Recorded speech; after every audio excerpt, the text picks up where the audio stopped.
Over the last 80 years, comic book heroes have become ingrained in pop culture.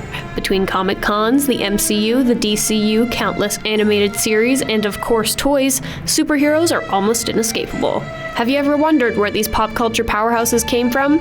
You won't have to be a Dark Knight detective to learn a little history today. Today we'll be looking at a villain my friends have affectionately called a green freak. And if that's not enough of a clue for you, think something covered in question marks. We're talking about the Riddler. You're listening to Comics in the Clouds, where I cover all things queer and comic history. My name is Cloud, and I really have to thank my friend Eddie for giving me a major hand with all this research. She's the expert in all things green and riddle shape. The Riddler is a character that I think has been underutilized over the years, but also misused. I'll get into some of my opinions on the best and worst adaptations later. The Riddler was created by Bob Kane and Dick Sprang. He debuted in Detective Comics number 148 in October of 1940. Lots of eights. There are several main points of his character which are needed to make any adaptation a Riddler, in my opinion. The first obviously being riddles. They have to be good riddles and clever, not just a half-assed pun that could be loosely labeled a riddle and calling it a day. Edward Nygma is a very intelligent and very egocentric man. He's smart, and he knows he's smart, but he's still very arrogant. His career varies depending on the adaptation. Some have him working at Wayne Enterprises, others as a puzzle maker for toy companies, some as a private investigator.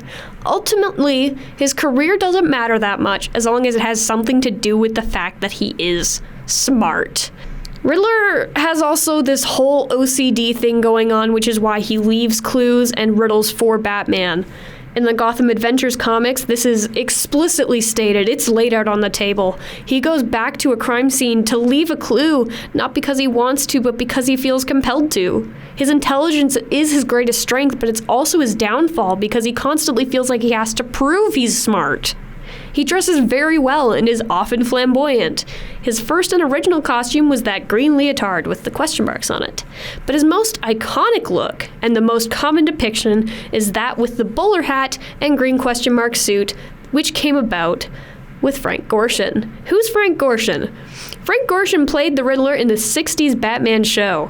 Up until that point in the comics, the Riddler only had that unitard costume, and Gorshin was more or less like, that's ugly and terrible. So they changed it. And the Riddler's most iconic look was created for him and got incorporated into comic books after his portrayal. The 60s version of the Riddler was so popular that by the time Jim Carrey rolled around in the 80s with a wildly different interpretation, people did not like it. And if we're talking queer-coded Riddlers, Jim Carrey's is the first I think of. His whole thing with Two-Face in Batman Forever is just off the charts. It's basically my job to mention this guy every time it's relevant. Please go watch Batman Forever. There's also a specific comic called Batman Confidential number 27 where Batman and Riddler team up. It's all very one-sided, but Riddler is all over Batman like an excited chihuahua. Batman's really not having it, but Edward's just having the time of his life. He's constantly insisting on calling them partners, and early in the issue, Batman has him pushed against a police car to arrest him. It's not exactly subtle. Within the Arkham games, there's also an interesting tidbit between Scarecrow and Riddler. I'll just let you listen. I thought it best we meet alone, Edward. I know what you're doing, Crane. Talking to me away from Cobblepot and the others. You're appealing to my ego. Is it working? Ha! I don't have an ego, Crane. I'm far too brilliant. Especially for the likes of you. Of course, Edward. But nonetheless, we have a mutual foe. A foe I could vanquish with but one of my cerebral lobes intact. Yet here you are, proposing an alliance that would let you bask in my luminescent glory. But what if you failed, Edward? What if, by some underhand means, of course, the Batman were to humiliate you again? Absurd. I know, Edward, it's a frightening thought. How many failures can even your enviable reputation withstand? But if the Bat were distracted and tugged in too many directions by too many threats, why, then you would be assured of the upper hand. I don't know how to respond to your ridiculous insinuations, so all I will say is this. Tell me which day you plan to attack Gotham, and maybe, just maybe, if you're lucky, I will coincidentally put my entirely separate and superior master plan into effect. How kind, Edward. I will keep my fingers crossed. This is from Batman Arkham Knight, where Scarecrow sort of made a united front with most of the main Batman villains to try and bring an end to it all. It's a great game. I don't really have anything to add to this clip. It really speaks for itself, and if you don't hear it, then I really can't help you. They're clearly familiar with each other already. Edward knows what's going on, but Scarecrow blatantly and openly manipulates him anyway, and it works. I'd say the only Riddler that isn't queer-coded is the one in Batman 2022. I think he works as a villain, but he's not a good Riddler. He's an obvious parallel to the entitled 4chan alt-right guys. He doesn't really show any inclination toward any sort of relationship with anyone. And his riddles suck. He's not a good Riddler at all, but he's a good villain. He's an excellent villain, especially for a more modern Batman story, especially because of the type of person he's an allegory for. Not even really an allegory, it's very obvious. And I have beef with how the fandom portrays this guy, let me tell you. He says he wants to make change and then goes out of his way to prevent anything from changing. I managed to bring Allie back again to chat with me, so stay tuned for that after the break. All right. Hi again, Allie. I'm glad to have you back to talk about more gay things. I know Batman infuriates you, but how do you feel about the Riddler? The Riddler infuriates me slightly less. I think he's a slightly more interesting character, but that's not hard. DC notoriously has more interesting villains than heroes. Yeah. I think that, interestingly, it would be in the real world the most similar to like an actual serial killer. You see like the BTK and like the Zodiac killer. Yeah. I'm not sure if that was a direct inspiration for these people to write the Riddler, because they play him off as like a goofy, like silly little guy. I think that, well, the Riddler was like originally going all the way back. He was created in 1948, so none of that stuff had happened yet. But I think when you talk about like the 2022 Riddler. Oh, yeah. Okay. Definitely an inspiration for that is like those really entitled 4chan alt-right guys. Yeah. And I think he's the only Riddler that isn't queer-coded, and I will fight people on that. Isn't that Paul Dano? Yeah. Paul Dano himself is a little queer-coded. I just think it's weird. I don't see him having any kind of relationship with anyone because he's so self-obsessed. So I have not seen 2022 Batman. Can you fill me in on what the Riddler's like? Because I know it's Paul Dano. Okay. And I love Paul Dano and not Patrick. What the hell is his name? Robert Pattinson. Robert Pattinson. I love both of them. So basically, in my opinion, I'll give you the opinion first, and then I'll give you facts. Mm-hmm. In my opinion, I don't think he's a very good Riddler because the riddles are very half-assed puns and don't really make much sense. And he is like, oh, I want things to change, and then he murders a bunch of politicians who are trying to make the changes that he wanted. So it's like you are just maintaining the exact same problems that put you in the position that you're in. So he's not played as apolitical. He's a very strictly like political character. He's a very political character. Like, I mean it when I say like he like live streams him killing people.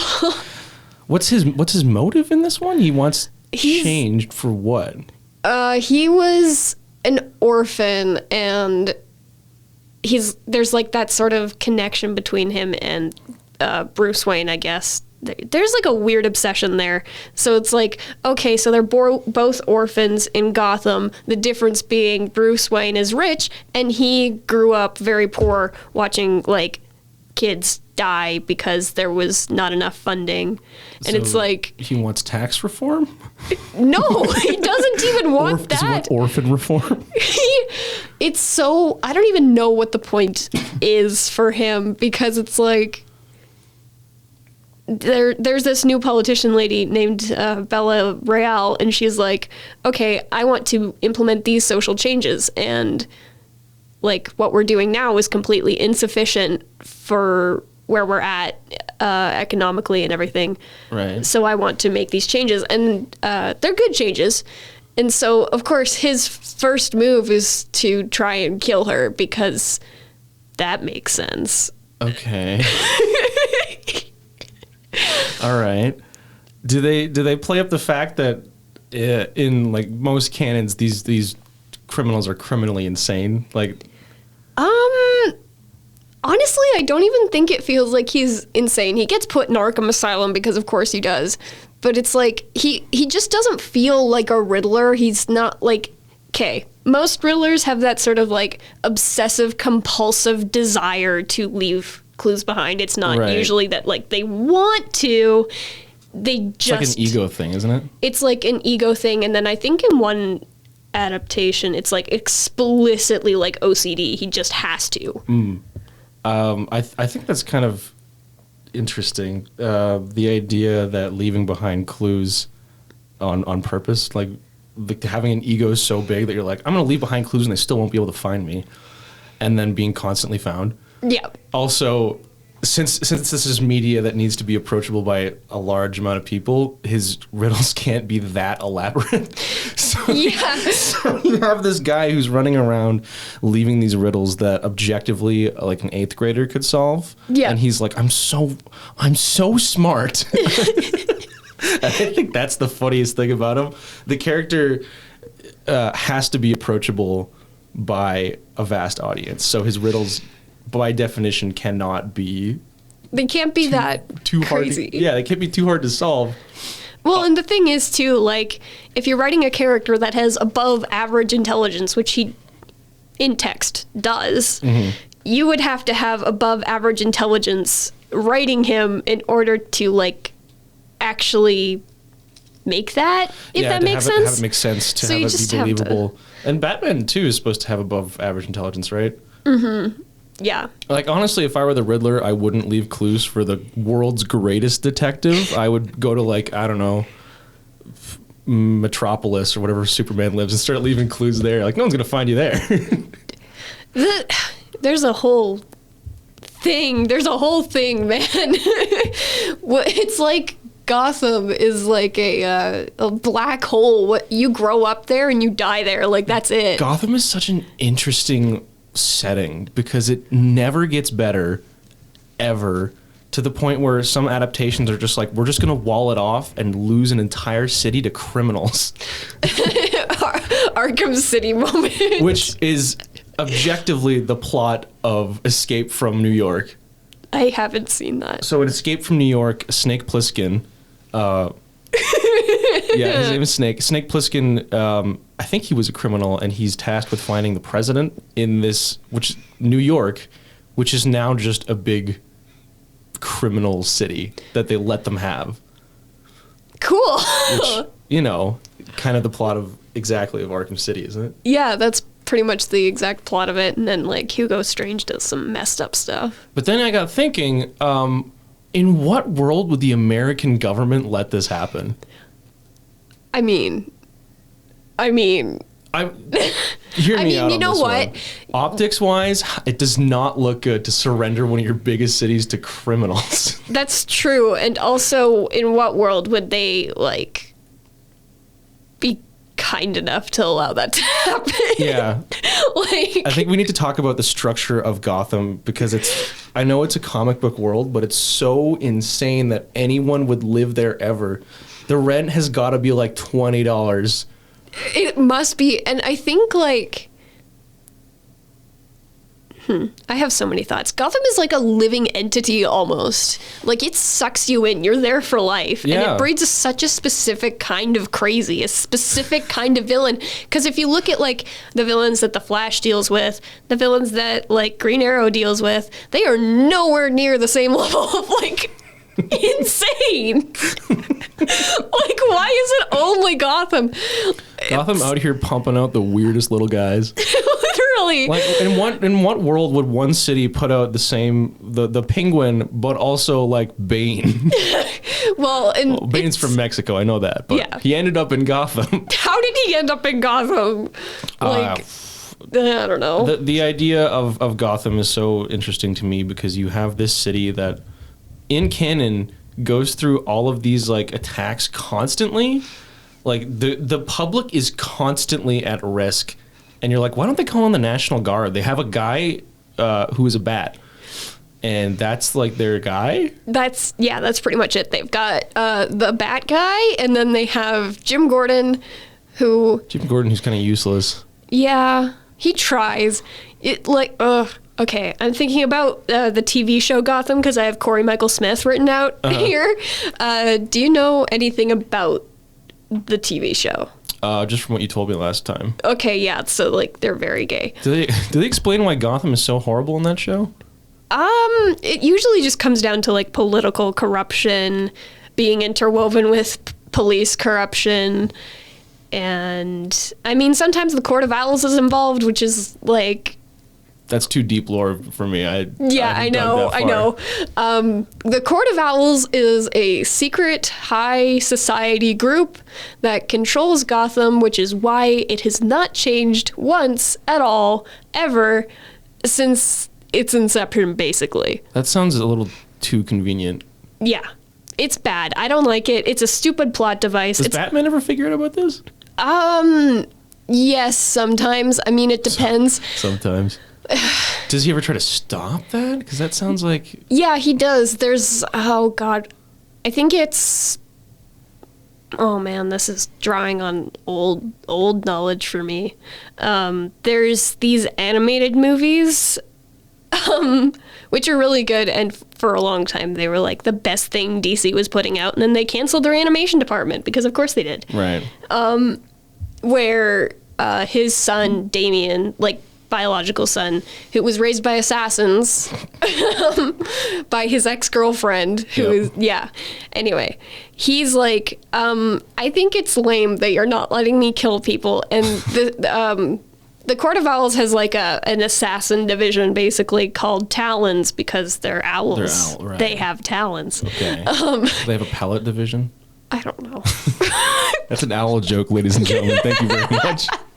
Yeah, so the Court of Owls, Damien runs into one of the Talons for some reason, and the Talon guy is like, I understand you better, murder, so then like they get involved, and then Batman's like, that's fucked up, that's my child, I need to censor that too. I'm getting too comfortable. I think that the secret society never changing Gotham, kind of funny as a concept. It's like, we can't do any reforms because there's owls or something. Yeah, they aren't literal owls. They're just a bunch of rich people who wear owl masks. I mean, I think it would be a lot funnier if in one adaptation they're just straight up like owls. I'm sure in somewhere in this stupid multiverse, I'm sure that they are. So the Riddler. Right. Anyway, he's really gay. Yeah. I mean, he's leaving little gay crumbs everywhere, just like his clues.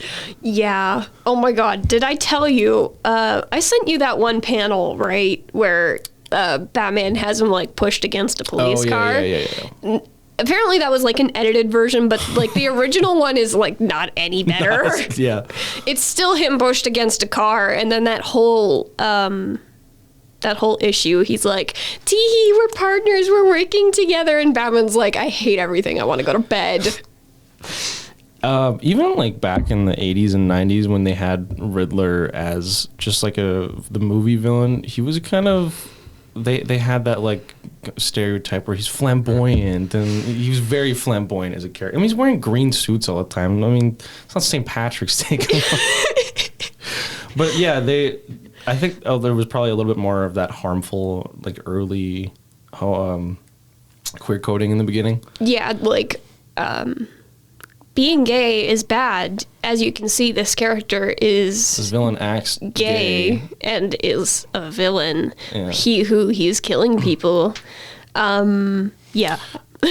That being said, I feel like the Riddler is not necessarily consistent with. He's really inconsistent with his adaptations. Yeah, he really is. Because you have like Frank Gorshin in the '60s, who is like my favorite little guy, and he's kind of just a silly guy. And then you have Batman the Animated Series, also a silly little guy. And then you have Arkham Asylum. And then you have Arkham Asylum. I remember the first one that I found was him posing a bunch of dead bodies. And I'm like, oh, this is the serial killer one. This is the one that I want. Yeah. You never see him. Not once. No, I wish in Arkham Asylum at least, like, I mean, I haven't finished all the riddles yet, so don't yell at me, Eddie.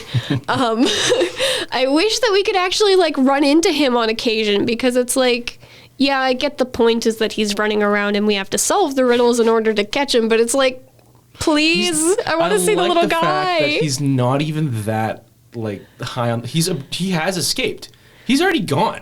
Everyone else is still in the asylum. He's off somewhere. Batman, it's not even on his top 5 list of people to capture at the moment. He's not even on the island. It's like, yeah, it's like, well, one of them has already escaped. Like, maybe you should find him first. Like, send someone after him at least. Get Robin on it. No, he just lets him go, and he's like, that's a cool painting. Right? And like,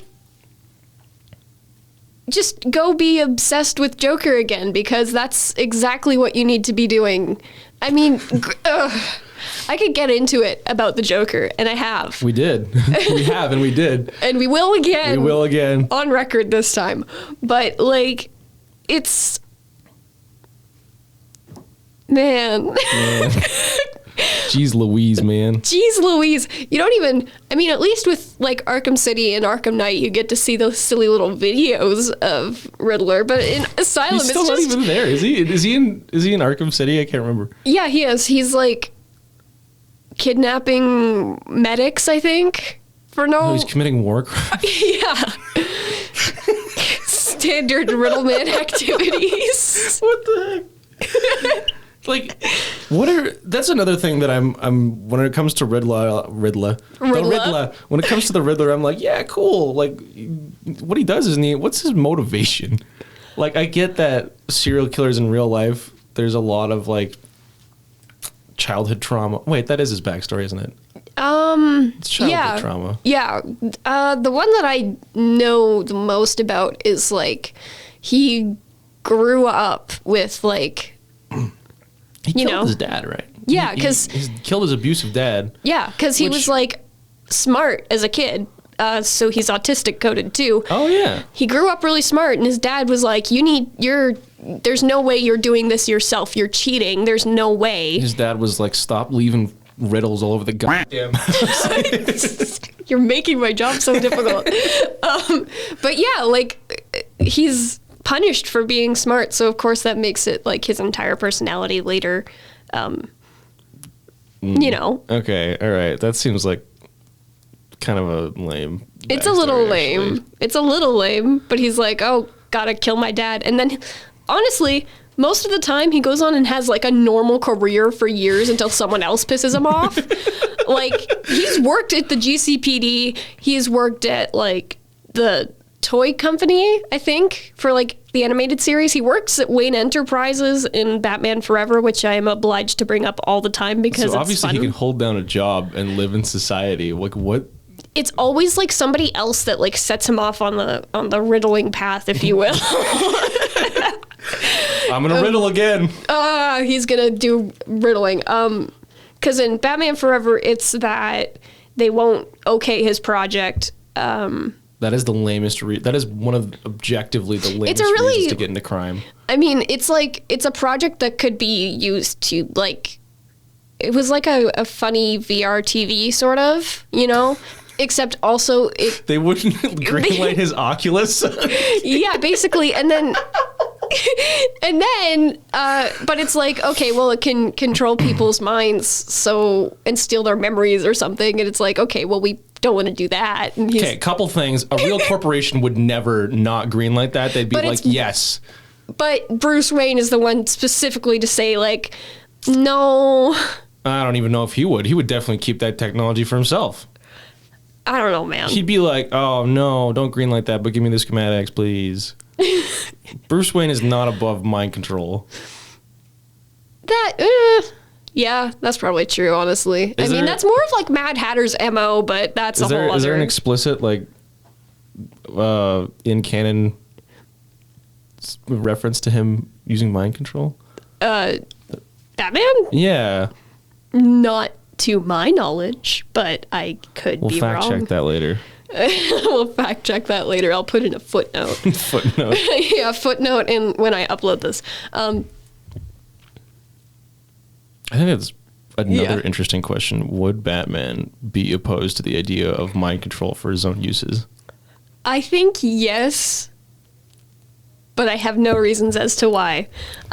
Anyway. I don't think there's any in-text evidence to support him being against it. I think it would depend. Like, I guess if it was for like a good reason, quote unquote. Well, here's my theory to back this up. He clearly does not have any problem with taking away people's agency, bringing people to asylums. Yeah, that's true. I mean, to be fair, when Arkham Asylum was created, it was like, I think in the 80s, and it was kind of, I think the story that introduced it, don't quote me on this, this happened in at least one story where it was like he finds out that everything happening at the asylum is really abusive and bad, so he goes into the asylum to try and like take it down from within. So of course now it's like, oh, that's the default prison for everyone, because that makes sense considering the original story is to protest, this exact Asylums, thing. Yeah. Does he fund it?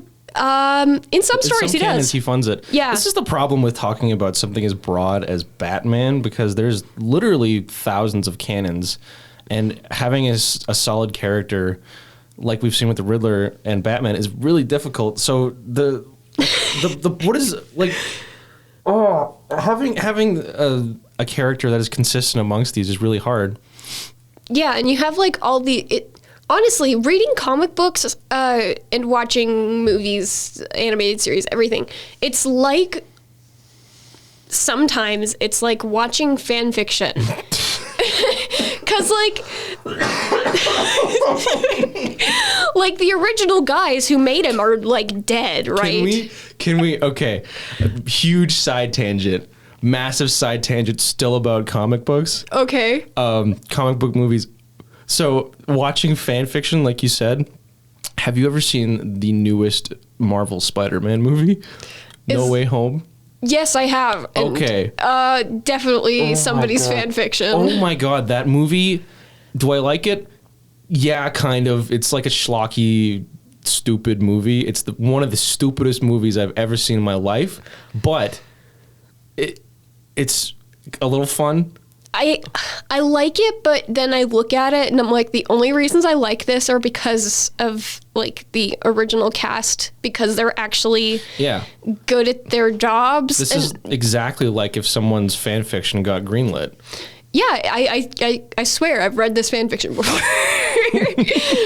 And somebody then pull Spider-Man up the Wattpad page. And you know what? The craziest thing is we've already had a Spider-Man movie where different Spider-Mans meet, and it was infinitely better.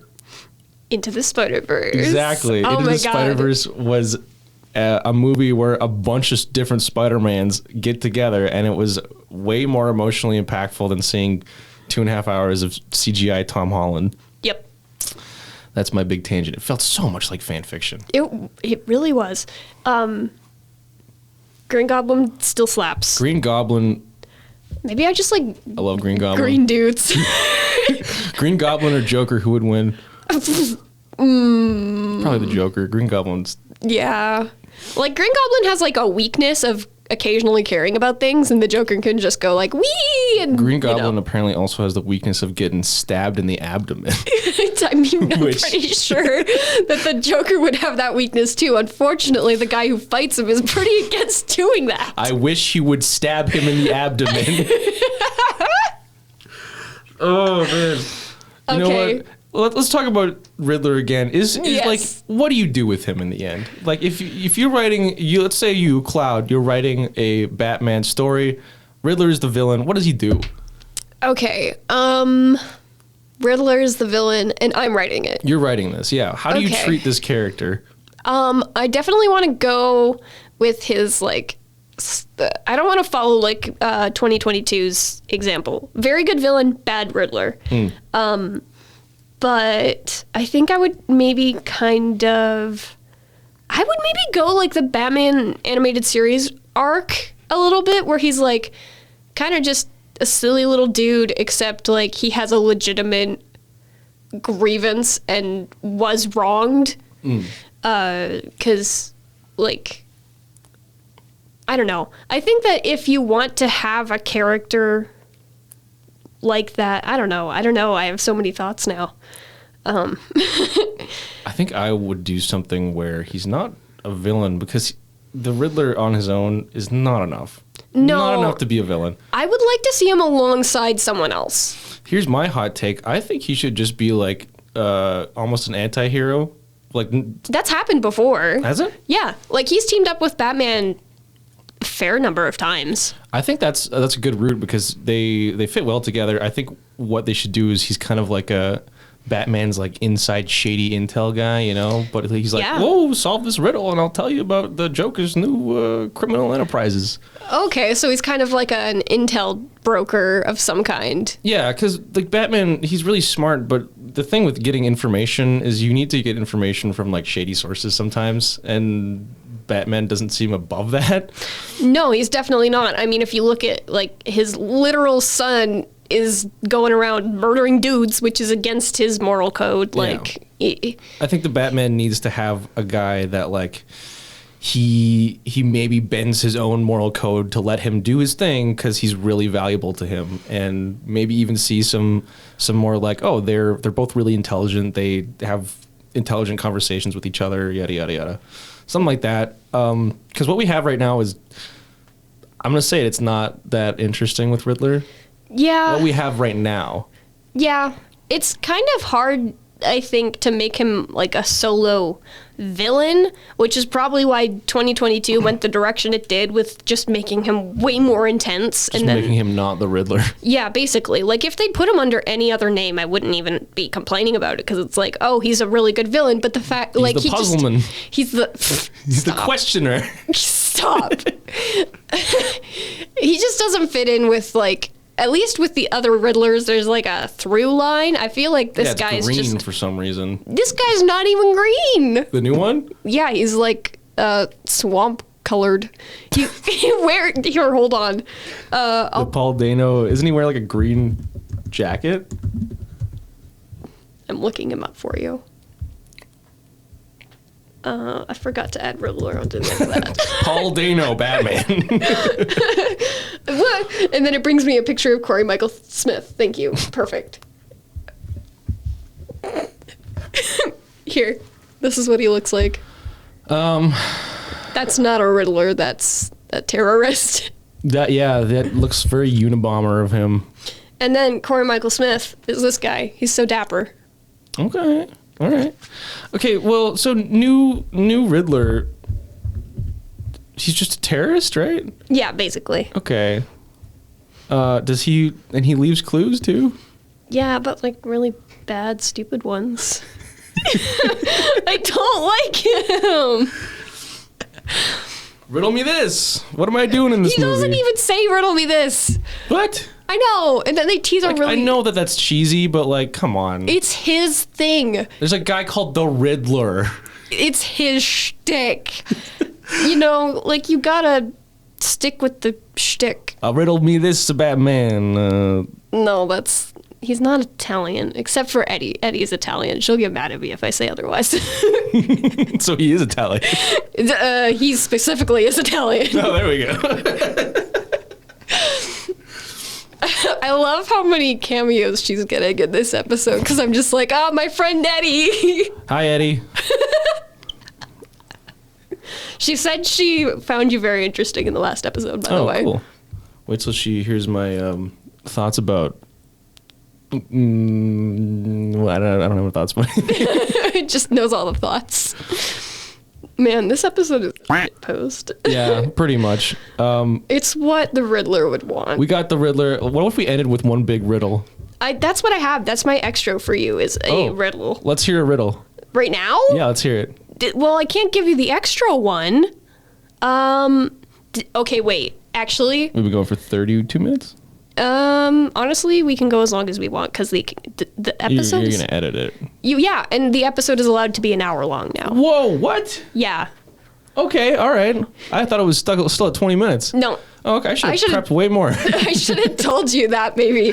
Yeah, I should have prepped way more for this. All I know is that we're talking about the Riddler. Yeah. Okay, wait. Tangent. Related. Mm-hmm. In 9th grade, I was good at math. Mm-hmm. This has changed.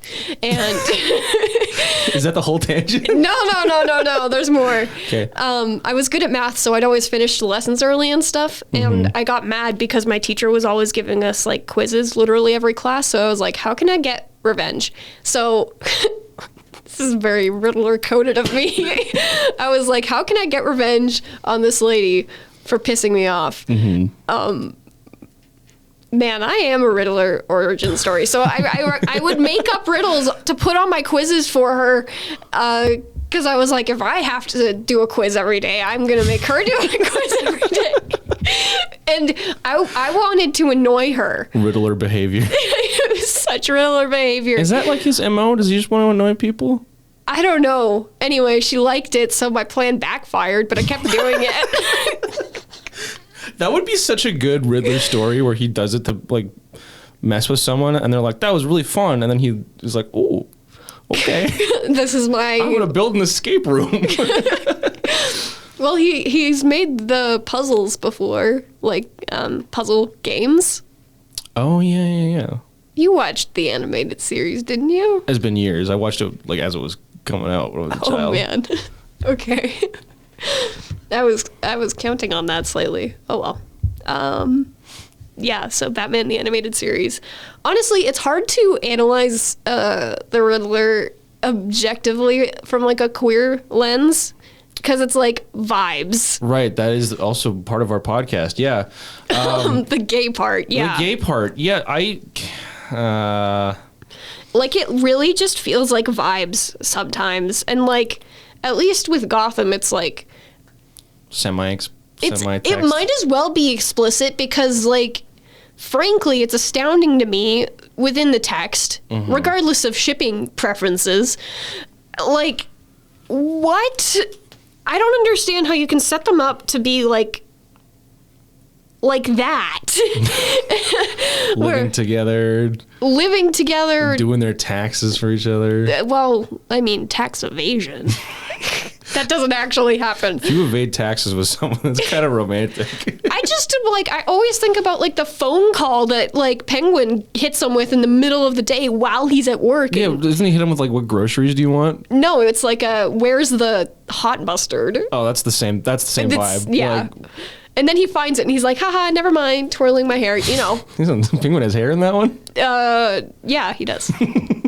Do you want to see this guy? Sure. Okay, perfect. Because he's gay in this one. He's gay.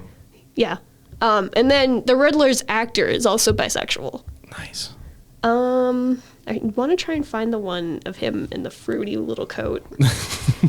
Oh my god, he is bisexual. He's got a fruity little coat. I mean, he dresses very nicely. His hair is interesting. He dresses he has hair like a scene dude. He has hair. Sorry. He has hair. End of sentence. Why do all these pictures suck? Okay, this is like why is this a wallpaper? Good lord. Okay, hold on. Promo picture. This will work. Cut that cough out. Okay. This is Gotham Penguin. Oh god, that is not what I was expecting. Uh-huh. I don't know what I was expecting, but it was not that. I don't know how I feel about that character design. Like, it definitely holds like core character design elements from other Riddlers, but I don't like the hair. Yeah, the hair is a weird life choice. It's too pop punk. And he's wearing a pinstripes. It does not... It doesn't quite make sense. Can we talk about character design for a second? Yes, let's talk about character design, because that can play into queer coding. That's our through line. That's our through line. what are your thoughts on the character design for the Riddler? Because we talked about consistent things he has. It's green, question marks. Yeah. Sometimes a bowler hat. It's not necessarily... Not always, but definitely adds to it to me. And a cane. Okay. Can we talk about the cane for a second? I wish they'd make him actually... I mean, aesthetically, a great cane. But, like, you have an opportunity right there to make, like, your character, like, subtly disabled. And, like, also slaying, you know? Yeah. Like, just do it. It's right there. Slight tangent, because Scarecrow is always on my brain. Yep. You know how he has, like, the leg brace in Yeah. Arkham Knight? The fact that no one ever thinks about or talks about the fact that he is clearly disabled in that game makes me insane on so many levels. I like look at him and I'm pointing and I'm like, he's just like me. Come on. I agree with these statements, but also, then you're only making your villains disabled, which like, is also bad. On the surface, maybe not the best move. Having, like, I know they disabled Barbara in the Killing Joke. She got shot in the spine, right? Mm-hmm. And she was disabled. And in most canons, she is from the waist down Paralyzed. But that's kind of it. And you have the Scarecrow, who is visually at least disabled. And then you also have all the characters who are... It's implied that all of them have mental illness? The vast majority of them. Anyone who doesn't go to Arkham Asylum goes to Blackgate, which is basically a prison. And I think The only one that I know is Deathstroke. Deathstroke, Bane, I think in most cases Deadshot goes there. I think. I don't know. Was that the one from Suicide Squad? Yeah. I thought there was like a third Location? secret location where they put people that aren't even cool enough to go to Blackgate. Maybe. I don't know. Because they put Harley Quinn there in a couple of adaptations, which... That doesn't make sense because makes sense. She should be at Arkham Asylum. You know, like, she has a lot of trauma to deal with. She should be somewhere, that's for sure. Yeah. I mean, maybe Arkham would be a bad choice. She should be in a courtroom pleading for, like, Stockholm Syndrome. You know what? You're right. Because, like, dang, she needs therapy is what she needs. She needs plenty of therapy. It's just funny because she's a therapist. It also makes me mad when people in game in like Arkham City, everyone's like, she's so stupid. I hope that the Joker doesn't die. She has a PhD. Exactly. I'm like, okay, Mr. Unemployed working for the Joker. Who do you work? You work for the Joker. Who do you think you are? She's a doctor. She has a doctorate at like 25, right? Yeah. It's super impressive. She's very smart. All of the girl characters are incredibly intelligent. I always read it as she like plays up the whole quote unquote bimbo thing. She does. It's because do like something to appeal more to the Joker or to trick other people is what I see it most as. I know that for sure in some canon or other, she was like, I play that up for the Joker because that's what he likes. And then it's like... Yeah. That's sad. Yeah, that's sad. That's just but abusive relationships. Yeah. I mean, you know what? I'm glad that she got to go... man, she got her own show, didn't she, recently? Yeah, but there's like problems with it or something. I don't know. I haven't watched it. Me either. I heard from like some of my Jewish friends that it was like anti-Semitic, and I was like, why do we even have to go there? But like, yeah, so I haven't watched it. It could be wrong, but I tend to trust their word on things like that. Right. Is Batman coded as being Jewish at all, or is he like Catholic? I don't think it's ever... I don't know if it's ever really mentioned, but like I see a lot of, at least in like fan circles, him being interpreted as Jewish, which is kind of fun actually. Like it's different because It's interesting, but then it raises the question like, why Why him specifically? Why him specifically? Okay, you know what? Since we're here, if we want to talk about anti-Semitism, I love the Penguin, but also he's, Ooh. you know, Ooh, yeah. hook nose, obsessed with being rich, terrible person, etc., etc. Yeah. The thing is with that, like those older anti-Semitic tropes, sometimes they're so ingrained in like society that they go on and live on, and people just don't really notice them as that. Yeah, I didn't think about it until like last year. My friend named Bats, Yeah.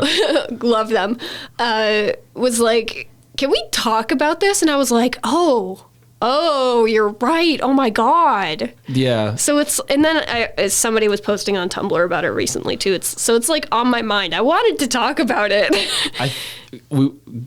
Going back to that in a second, I think in the same way it wouldn't be, or you could have Bruce Wayne be Jewish, but like the way he's depicted a lot of the time, where he is a playboy and rich. Well, like secret elite, where that is implied to run the city, it doesn't really read well to me. Yeah. You know? It's, yeah. I feel like it's hard to do anything outside the norm, I think, with like comic books sometimes, because it's like, much history of... There's so much history of like so many problems. And then it's like continuing to be perpetuated just constantly, which is great. That's why I like, my favorite reading of a character as Jewish is Spider-Man. Yes. It's obviously oh my God. Spider-Man. Like he lives and breathes Jewish kid energy. Yeah. Like just he's a very community oriented person, and I think actually he is explicitly Jewish in a couple of them. Yeah. Yeah, he is in Into the Spider-Verse, one of them is. Yeah. He is. I forgot about that. There's like a brief scene. Peter Parker is Jewish, and like that, I like that interpretation. Yeah. I think it makes a lot more sense than like. Well, I mean, like you can't really change being Jewish. Yeah. But you can change a character being Jewish. I don't think that Batman would. Necessarily, yeah. Yeah. Who am I to say? You're just some guy. Baptized Catholics. I'm just some guy. I don't think I'm even baptized, which is good because I would implode. But that's another discussion. That's a whole other The Riddler thing. has baptized Catholic, but no longer practicing energy. That's so funny that you say that because I'm going to bring up Eddie again. Is he the Italian one? Yeah. Oh, yeah. That he definitely got baptized Catholic, but no longer practicing energy. I'm like looking at the Riddler on Wikipedia now. I'm just like, I wish I had more that was like distinct to say about him, because it's just like, oh yeah, that's what I wanted to say. You know how we were talking about how his name is like Edward Nashton, but he renamed himself? Incredible transmask energy. Like, no, I feel like if it was real transmask energy, he would at least do it 3 more times. Well, I mean, you can spell Nigma like 2 different ways. What a horrible identity. Enigma. Look at him, he's the Riddle man. Oh, that will never fail to make me laugh. I love goofy comic book names. Oh man. It's beautiful. Are you okay? It's so stupid. Why would he call himself that? He's supposed to be like the smartest person in Gotham, and he's like, yeah, I'm Enigma. It's such a trans name, though. I know, it's so true. Is he transcoded? In my heart, he is. Right. Because, I mean, like, he does have a very specific aesthetic. I mean, I know a lot of trans guys who love the whole patterned shirt. Kind of got like David Byrne energy sometimes. Don't know who that is. The lead singer for the Talking Heads, who just wears big suits and is a little bit like flamboyant. I really, man. Yeah, that's why the design for the Batman doesn't really work. It looks stupid. Yeah. He looks like the Unabomber. Yeah, he does. Which, like, I don't know. You could... I like that people try to do new things with characters. But it feels so, like, not loyal to any other interpretation. Like, even with Gotham, with Corey Michael Smith, the one who looks all shiny. Right. I don't know. They introduced this whole, like, DID plot line for him, which is, like, that's not even his thing. That's, like, if you want to talk about characters having DID, that... Do they also, how do they depict the DID? Because this is something that I have, like, actual knowledge about. Right, yeah. So, in my opinion, they could have done worse. Did they just do, like, oh, he's a different guy now? Because kinda. It's like they don't. I mean, they miss the whole mark of, like, DID is formed from childhood trauma. They get the trauma part, but they don't get the childhood part. Right. And if we want to talk about characters having DID, that's not the Riddler. That's Two-Face, who does have childhood trauma. Yeah.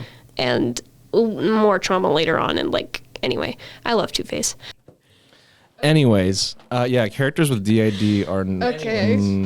Characters with DID are... I think that we should... You have to... I think that we should take away people's rights to making characters with DID before they read and understand the DSM-5.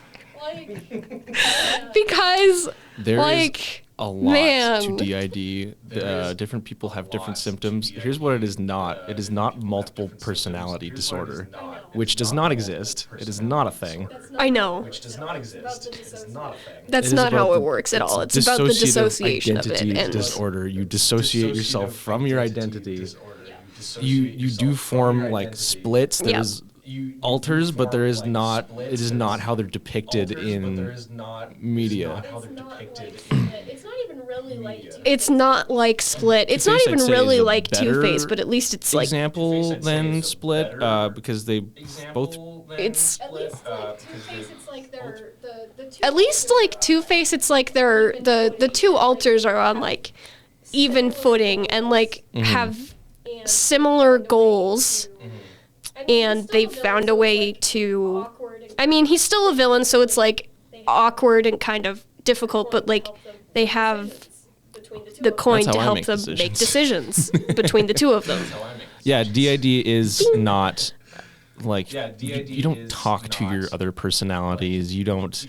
Sometimes you do forget what you were doing, so there's large periods of time that are just gone. But that's, like, that's dissociation... Stuff like that. This is a whole other topic which I'm not entirely qualified to talk about. I just live with someone that has DID. So I get to see, like, firsthand what, like, day-to-day looks like. And it's not dangerous, and it's not, like, an insane person. It's just sometimes you have to be, like, aware of it. And it's because of childhood trauma. And I don't think... There's so much media that's like, oh, they have different personalities. They're even Two-Face's name. It's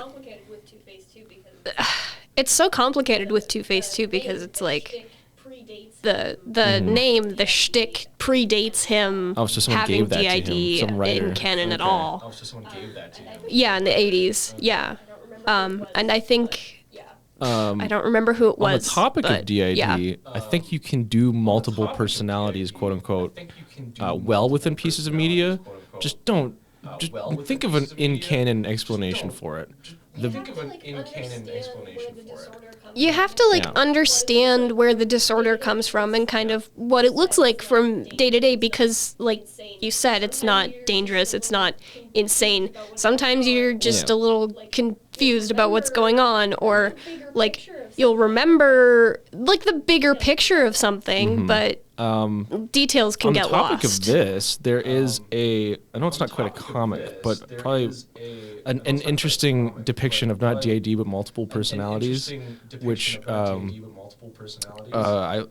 thought was pretty interesting. I thought was kind of cool. Was the second part of Chainsaw Man, which is not a comic, it's a manga. I know. It's okay, I haven't seen it either way. It's been releasing, and one of the main characters, Asa, is she has like another. There's basically like a demon living in her head, but it can't take over until she's afraid. Which is interesting. Strangely enough, a lot more accurate to like DID. This idea that when something triggers you, right? You switch to a personality that can deal with it. They depict it as there was literally another person in her head with her. I don't think the author was even trying to make it an allegory for having DID, but it kind of comes off as yeah. That being said, the demon is obsessed with killing people, which not killing people. It's actually just killing one guy. She just hates one dude. But it's at the point in the comic where she also comes out when she's trying to protect like her host. It's not just to try and manipulate and kill other people. It's just like, I have to come out now. Asa's in danger. So we're both in danger. Right, yeah. And like, comparing that to Two-Face, it's like they're kind of just both there the whole time, which really like, wouldn't that be tiring? And then like... Usually like an event triggers something. And then and then whatever.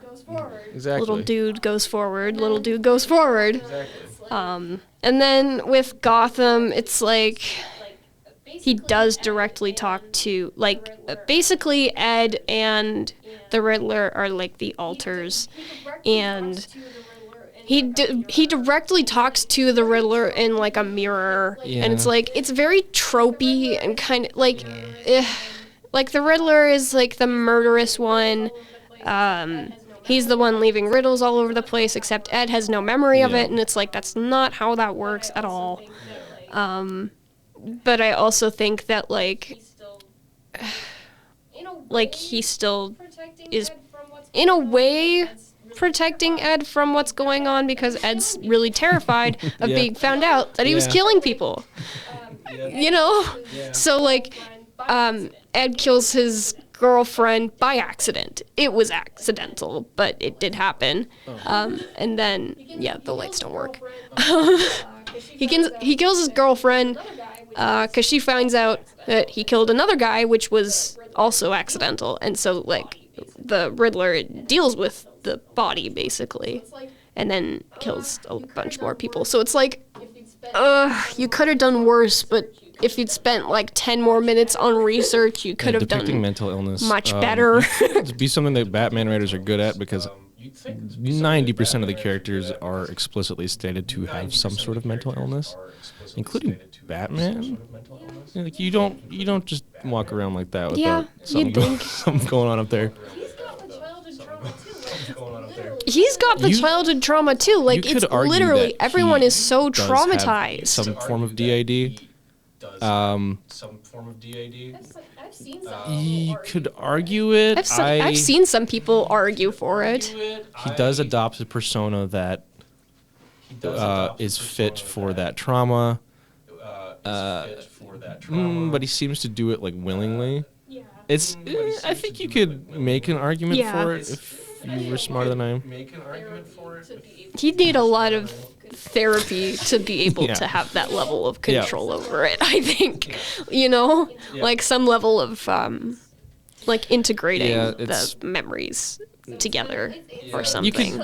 You could, but so it's kind of it's like you could, but if you do don't have do that, please, some sort please. of psychology degree. Have some sort of psychology degree, or put in Have some sort of psychology degree, or put in like more than 3 minutes of three. research. Yeah. Also, actually talk to people effort. who have DID. Because Yeah, that seems and- like the most important part. That should be the most important part, right? You're online if you're writing a fan fiction, so You're online if you're writing a fan fiction, Just so talk to like someone. literally Just talk to just someone. seek out those communities. chances are you're in It takes like 2 seconds. Chances are you're in Yeah, like a people with Discord DID server do with not someone who has it anyway. appreciate being Like, depicted as inherently duplicitous or villainous. exactly. Like it's already so complicated. Whatever. exactly. Like think it's we're it's getting already to so the, complicated. Whatever. Whatever. Okay. We've yes. Okay. So Sorry. with the end of this episode, you're being sniffed. Well, to end it Not out, allowed to answer it. I have the riddle of the day, and you're not allowed to answer it. Oh, okay. Because All the right. answer is going to be in the next episode, whenever that happens. Okay. So, you're in a dark room with a box of matches. On a table are a candle, an oil lamp, and a log of firewood. What do you light first?